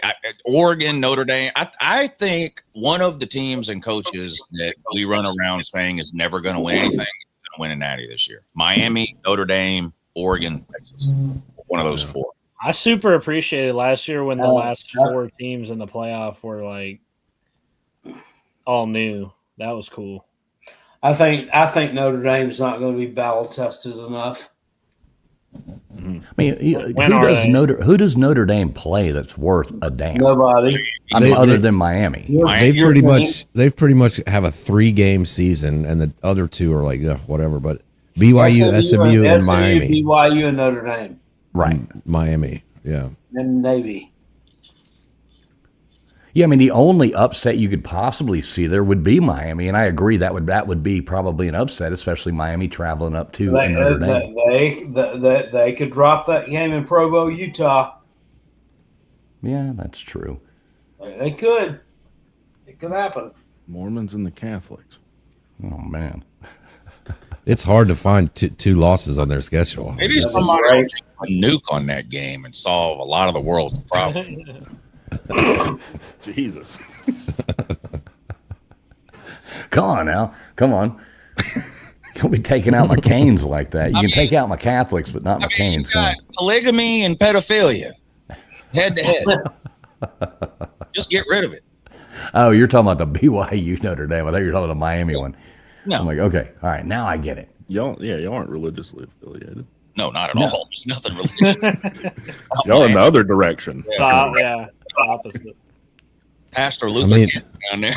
I mean, cocaine and strippers are a religion to some, but Yeah, no doubt.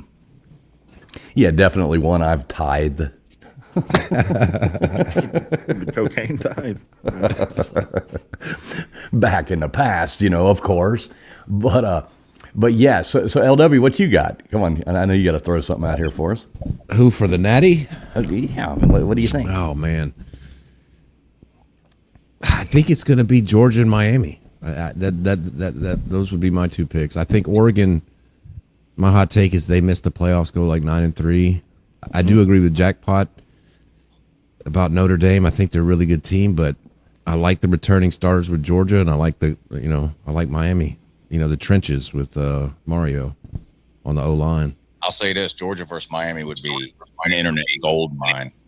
Right. I might have to throw out the U for the first And time. it totally sounds like I'm kissing y'all's ass because I'm picking Georgia and fucking Miami, but that's what I really think.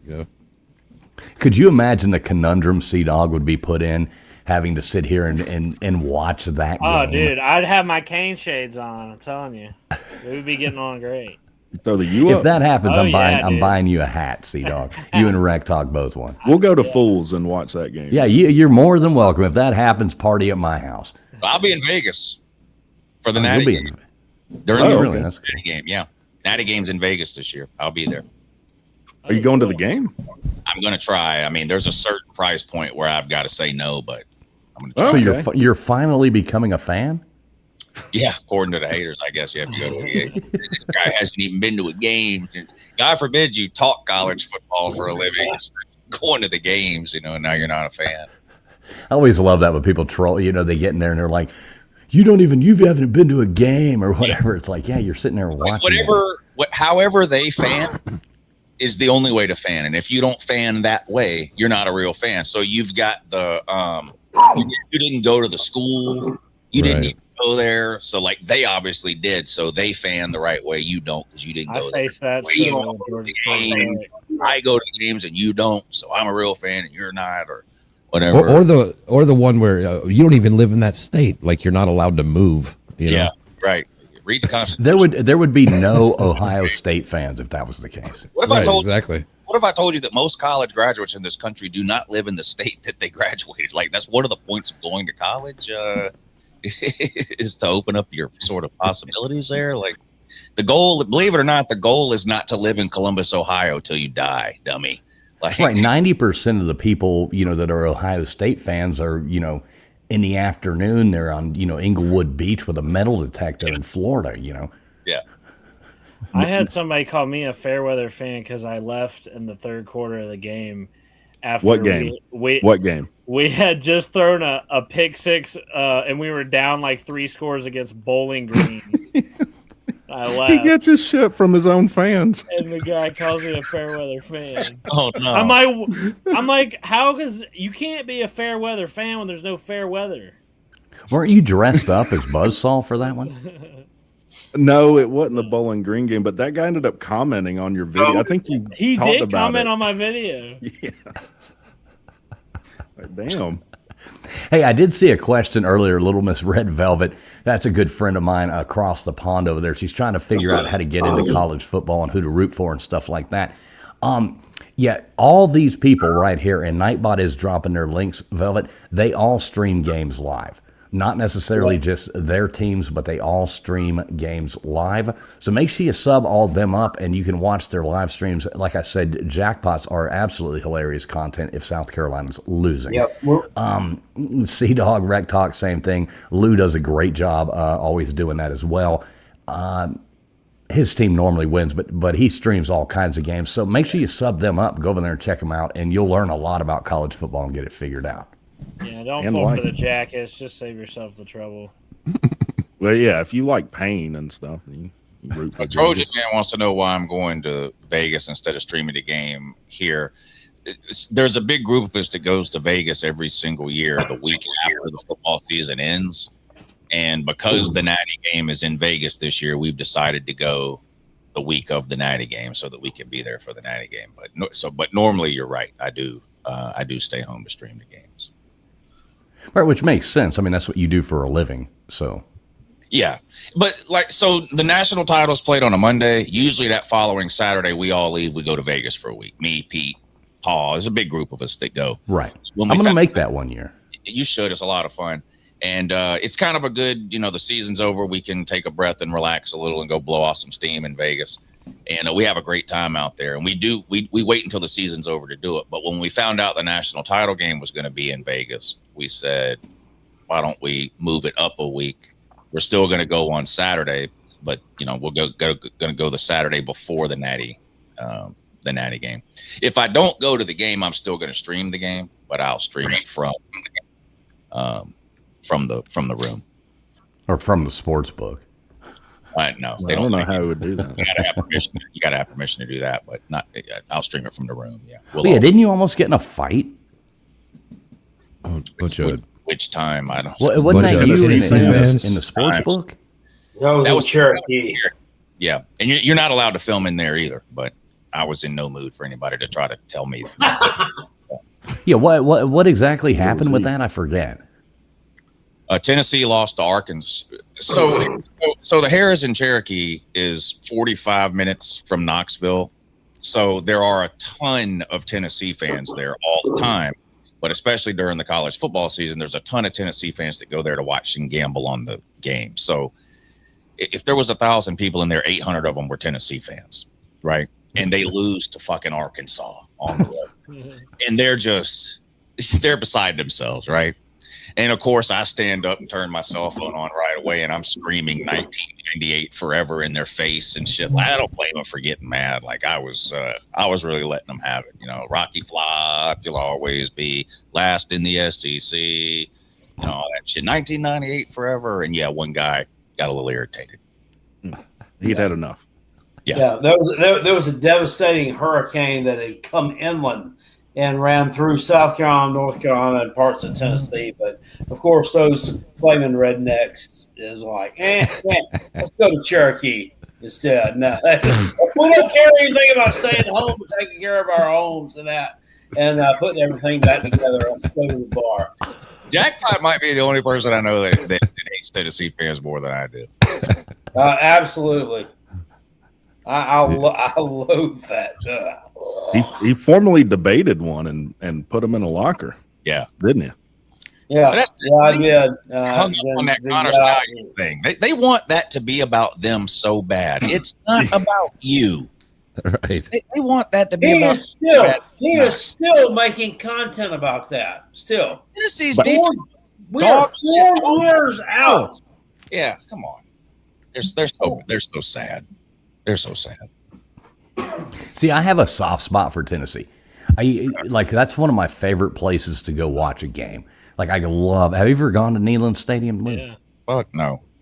It is actually like you take aside who your fan base is or anything like that.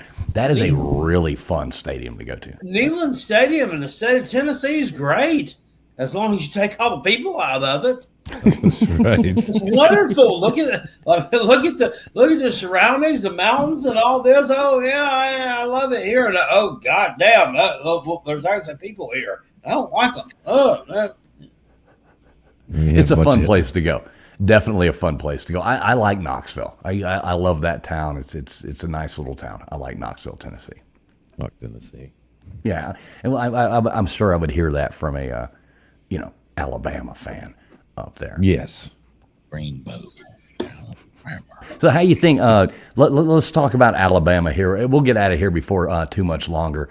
But how you feel about Alabama this year, LW? What do you think's going? I have no idea, brother. I mean, we're coming off the worst running game in Alabama football history last year. So, I'm good with the defense. I like the defensive backfield. Who knows what Russell does? I think he's pretty good. I saw what he did in high school. All the reports are, but you don't know. You don't know until you throw him out there. I only have 4 scholarship running backs as of right now. Two of them are true freshmen. Mm-hmm. They can be 5 stars and 4 stars, but it's all about pass protection, So, I don't know if they're and on that. And who knows? The offensive line in the running game is the big mystery. They could go 8-4 or 10-2. I have no idea. It's too hard to predict until I see it.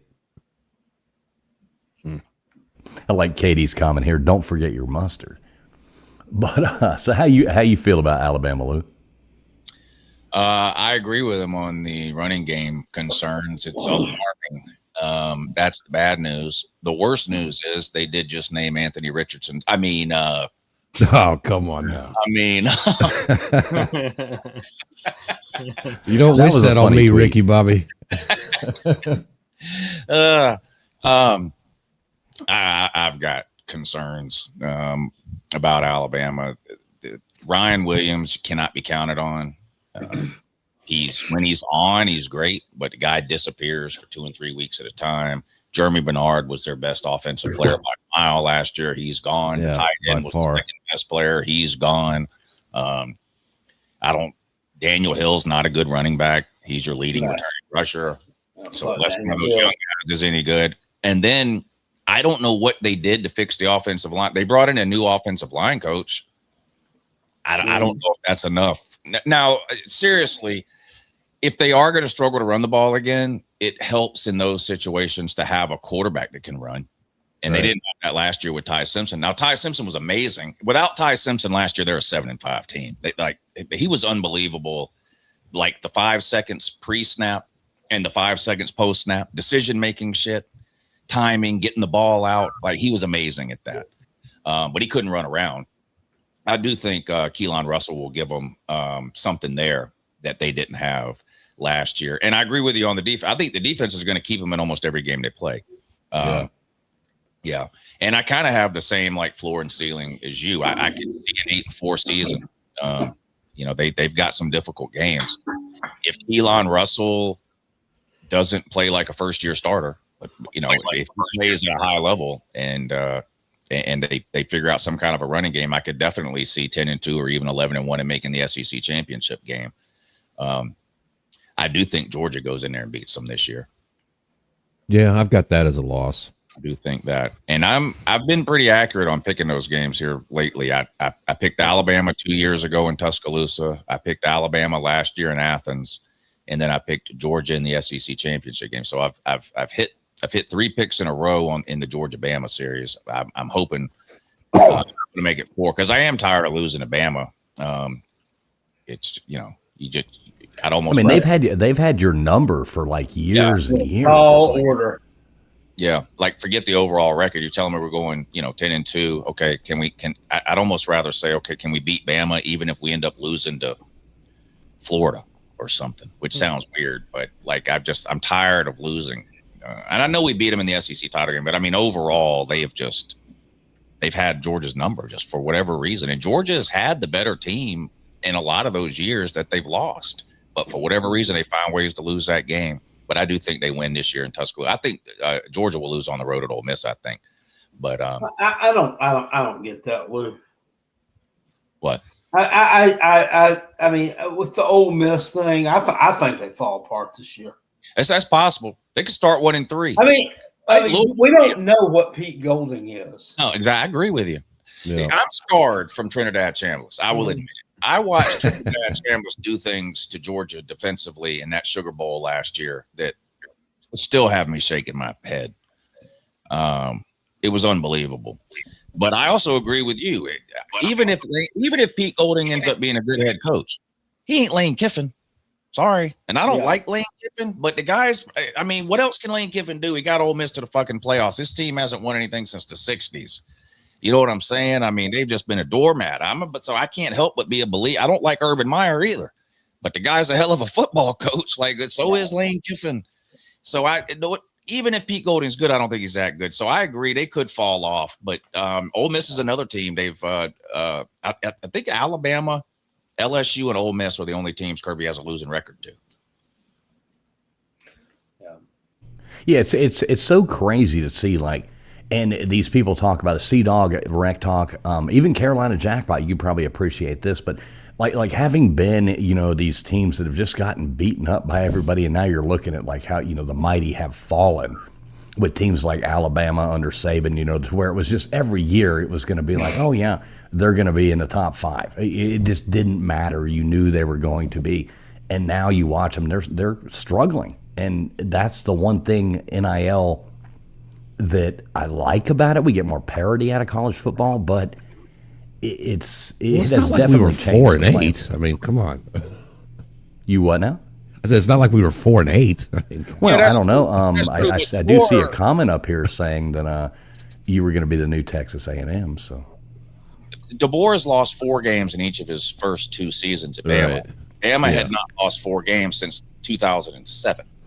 Right. Oh yeah. I mean, I've any rational Alabama fans, well, there's not many, but knew that was going to be a transition with but and I know it's August, and I get on to people when they either brag or make fun of somebody about recruiting shit in August. But how in the fuck is Alabama 47th in recruiting? For which year? 27? Yeah, for next year's class. I've never seen that. Like, well, it's a lot to make up. That's the reason I don't put. It's too bad we're going to waste all these defensive back safeties. You're going to be gone after the year, but I think next year is going to be the year that they might have something, because it's still a very young team. I think they only have a handful of seniors. It's a very, very young team overall. Yeah, I think they have more freshmen and sophomores than they do juniors and seniors. Yeah, so they don't have a lot of roster spots. Is basically what I'm saying. Actually think. Like, I do think Bama is considerably worse than they were. It's common sense. You lose the greatest coach ever. You're not replacing that without skipping a beat. I do think, though, I don't know that anybody else in America could have came in and done more than Kalen DeBoer's done following Saban.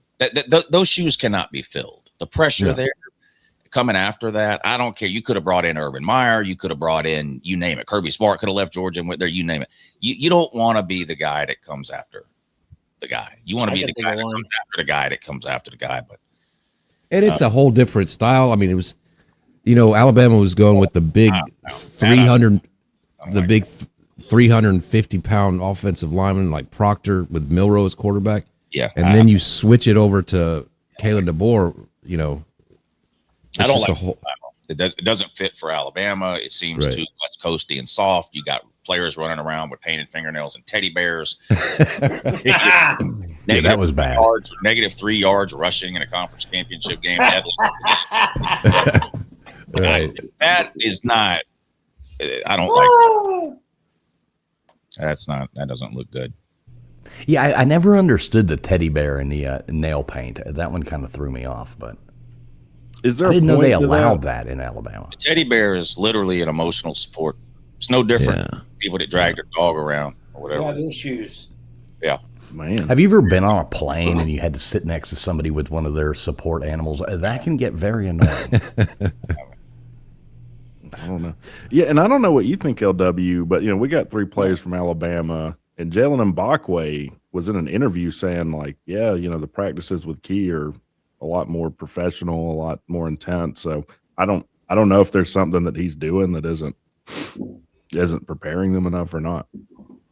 I mean, maybe we're losing some of this now in college football because it's not as regional as it once was, with the conferences kind of shrinking and going away or whatever. But like, there are just certain styles or whatever of football that might work in some areas that don't work in others. I mean, I don't think that I don't like the idea of bringing in a West Coast guy to run Alabama. It doesn't make sense to me. I don't understand that. I mean, Brian Harsin fell on his face at Auburn for a similar reason. I don't get it. Right. Who should run Alabama then? You need a Southeastern guy? Now, ties to down here at the very least for recruiting reasons or whatever. And maybe I'm making too much of it because college football is getting less and less regional than it used to be. But like, right. It used to be the Big Ten played 2 yards in a cloud of dust football, and that's what they played in the Big Ten. And the Big 12 was wide open, 5 wide receivers, throw the ball 60 times a game. And the SEC was pro style offenses, and the West Coast had all the first round quarterbacks. And right. And that was one of the things that made bowl season or whatever interesting, was not just different teams playing, but the clashes of styles and stuff like that. And I just don't like the style that DeBoer has brought down to Alabama. I don't like it, and I don't think it's working. They're soft. Definitely on the offensive line. I've never seen anything like that. That was the slap in the face. Like, holy shit, what is this? I couldn't believe what I was seeing. Last time I hung out with LW, he actually showed up with a teddy bear and his fingernails were painted. I don't know what the hell's going on. I know. That was right after the SEC championship game. I was sucking my thumb and everything. Exactly. I had to buy him a $75,000 hot dog at a goddamn baseball game. I mean, it was fucking ridiculous. I've got a video of Ryan Williams in the cafeteria with a tray in his hand and his fucking teddy bear in the other hand. Like on a random Tuesday. Well, I will, I agree with all the teddy bear. Just to his defense, as a coach, I think they're doing the right thing. He's going to play more out. His freshman year was more outside. That's when he made the big plays against Georgia and blah, blah, blah. Last year, they tried to use him in the slot, and he's just not the type of guy, painted fingernails and teddy bears, to go across the middle and want to get hit, and that just is not his strong suit. So they're going to put him back outside for more of the deep stuff. So I think that's where he's better at. What is DeBoer's buyout if you decide to make a change here? Like big? $95 million or something. So you've got probably. I don't think that's happening for the record either. I think DeBoer, barring some sort of like 4-8 season, which I don't think anybody sees happening. I don't think they're getting rid of DeBoer. The $70 million on February 1st, 2020. Right now, 90%. So it would be about $70 million right now, $67 million if they fire him by February 1st of next year. I guess I was thinking. Go ahead. The Michigan stuff was real. He was really talking to them. Yeah. There's a lot of shit there's a lot of these big time people that there's very few people that actually, in my opinion, know what they're talking about. And the Michigan thing was very real. That's the reason he got that extension. Everybody was like, "Why is this out of the blue? You just lost by 100 to nothing to Indiana," because it was real. I think I don't know. It was real. There is hope. You may get Dabo Swinney one day. No. That'd be great. Hey, I have seen a couple people ask where Pete is at tonight. So yeah, we don't like Pete anymore. No, I'm just kidding. Pete's at like a family reunion or something he had to go to tonight, and he couldn't make it here tonight. He wanted to be here. But I did turn on Nightbot too. That is a good friend of ours over here as well, who does stream games and does that kind of stuff too. So make sure when Nightbot drops that link, you go over there and sub up our good friend Pigskin Pete as well. Another great YouTuber over there. I know Wrecktalk, you, CDOGG, y'all do what, the ACC show? Isn't that what you do? Wednesdays? We haven't done it this off season. We stopped doing it whenever I got to figure that out. Pete and I talked about that. Me and Pete, I'm going to co-host Pete's Wednesday call-in with him this season, and then I think we had talked about me taking over the ACC show, but I got to figure that out. What? What, am I getting replaced? Uh-oh. I mean, I didn't want you to find out like this, but I mean, he did ask. Dang. The bromance is crippling. Jeez. Something about how you couldn't be relied on. can be relied on. Jeez, I mean, He was I like, did all I before. heard was he's always late. He comes in, he hadn't made his bed. Yeah, something of that nature. Some I'm not pitiful exactly excuse about being a dad. priorities and such. Dang, this is how I find out. I'm not replacing you. I'm just taking the show over. Pete goes, I don't understand it. I've been ignoring my kids for 18 years. See how it is for a couple of hours on a Monday. Jeez. Damn. Oh hell. Well, yeah. So we do have college football now. Lou, what game are you streaming? Week 0. What do you got your eyes set on? Probably all of them. I haven't decided yet. Probably all of them. You do a marathon? Yeah, probably noon to. Well, there's 2 Power 4 matchups. The first one comes on at noon. The second one comes on at 3:30. So I'll most likely stream from noon to 7 or 7:30, and then I'm pretty sure Lou and LV plays in prime time. Memphis Lou and LV. I love that. That'll be cool. I can't wait. So it's next weekend. Next weekend we got college football. The 29th.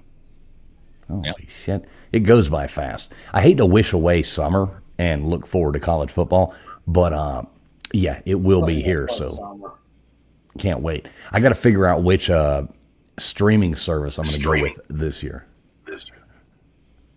Any suggestions, anybody? YouTube TV. I've I'm never. trying YouTube TV for the first time. I've been on Hulu, but they pissed me off so bad. It's YouTube TV. I mean, that's what you get. I mean, Is that the best one? other than the contract dispute that was bullshit, I've never had an issue with it. Well, that's going to happen every year. Well, Yeah, who I mean, was that's it? gonna Was be- it last year? Was it Hulu who lost That ESPN was or YouTube something? TV. ESPN and YouTube. Oh, so that was okay. So that's the one I had last year. I was actually having to go to that other one. It was like the Cricket Wireless of what is it, Spring or Sling or something like that, and buying day passes just so I could watch Miami play.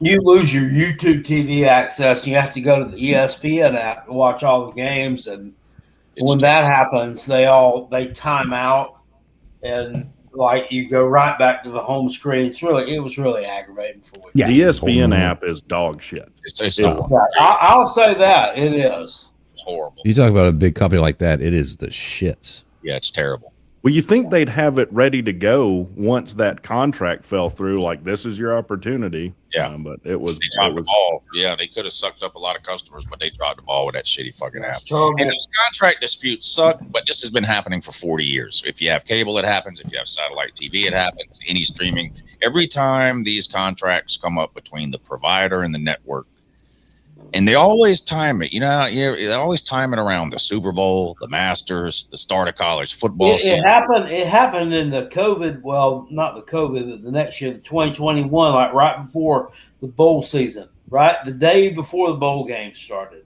Yeah. That was when bowl games actually they kind of meant something. Yeah, that's when it started. Then The good thing about Hulu, they're owned by Disney.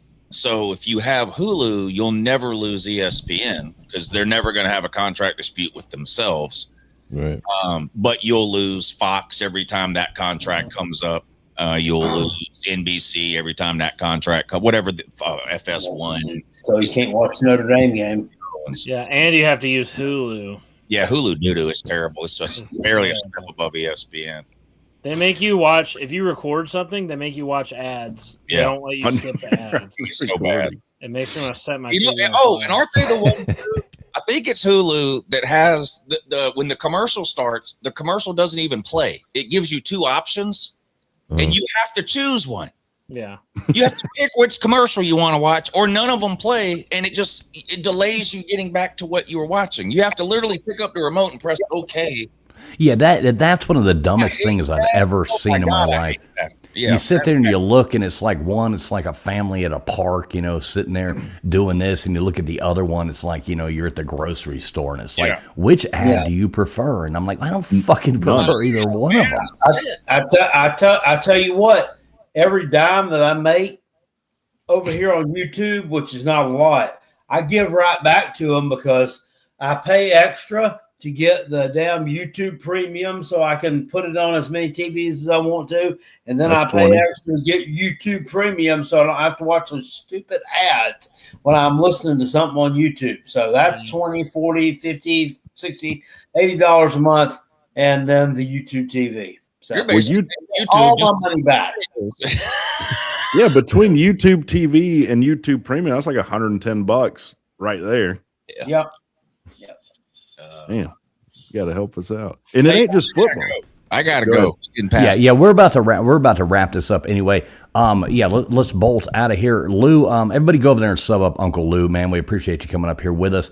We are gonna start doing this show probably Saturday nights and like have more of a call-in thing, stuff like that. I know LW wants to do it like after you guys get done streaming your live games and stuff like that. Do like a late night call-in, wrap up college football shit talking streams. Not serious. We're not going to talk stats and numbers and be all boring and worry about Purdue or anything like that. We are going to just talk a whole lot of shit. I do want to thank everybody who came up here. Uncle Lou, you're the man, good friend of mine. All you guys, good friends of mine. We've all been to other countries together at this point. So That is true. yeah, we've actually gone to other countries. So yeah, everybody make sure you sub up all these guys. You got Uncle Lou. You can find him. You type in CDOGG. You type in Wrecktalk. You type in Carolina Jackpot. Good luck typing in LW and finding his channel. That is pretty hard to do. But we do appreciate everybody who came in here, hung out with us tonight. Trivia tomorrow night, as always. I know that's Uncle Lou's favorite to tune into. He loves the Sunday night's trivia. I move like a shadow on that stream every time. Background lurking. Hey, I love you guys. I do have to go. Good luck to everybody's team this year, and I'll talk to y'all again later. All right, there we go. Anybody else got any last words? I love you. Bye. Love you more. See you later. CDOGG, can you Good beat night, that? guys. Thank you very much for having me. Hey, always welcome here, Carolina Jackpot. Good to see you, brother. Come on, CDOGG, you got to beat that now. I can't. Sorry. I just want to say it's good to be back. Good to hang out with you guys again. Missed y'all. I know we miss you too, man. We miss you too. Miss you at the Slob Olympics this year. Yeah. Next year you will be there. Yes, I will. I'll be there with my son. So. And we're happy everything's hopefully going well for you, brother. You and your son and your wife. That's great news. Great news. Yeah, I appreciate it. He's awesome, dude. He's already about to walk, and he's 9 months. So he's like, not only is he recovered from the surgery, but he's like ahead of where he should be. That's awesome. Yeah, that's awesome. he's- That's good to hear. He's an awesome kid. So Well, hopefully I'll see you before the national championship. Hopefully we'll see you here at my house when we're watching Georgia play Miami. Oh, or yeah, before the whenever Slob Cage Olympics. stays We'll see you here at the national championship. yeah. Yeah, Big Barney Ross, a big shout out to you, Loomis Red Velvet, Bulldog JC, got all kinds of fun people that came in here. Do want to, give a special shout out to all you fine, wonderful people coming in here supporting the show. Rihanna, thank you so much. Gutters Pub, Sven, I appreciate it. OG Lee, Slim Shady Canes, Rihanna again, John Kaplan, so much. Appreciate it. We'll be doing trivia tomorrow night, so come over here and check that out. 10 o'clock Eastern Standard Time, real time. And we'll see you next Saturday night. We'll talk some more football. Have a great night, everybody. Thanks for being here. Roll Tide.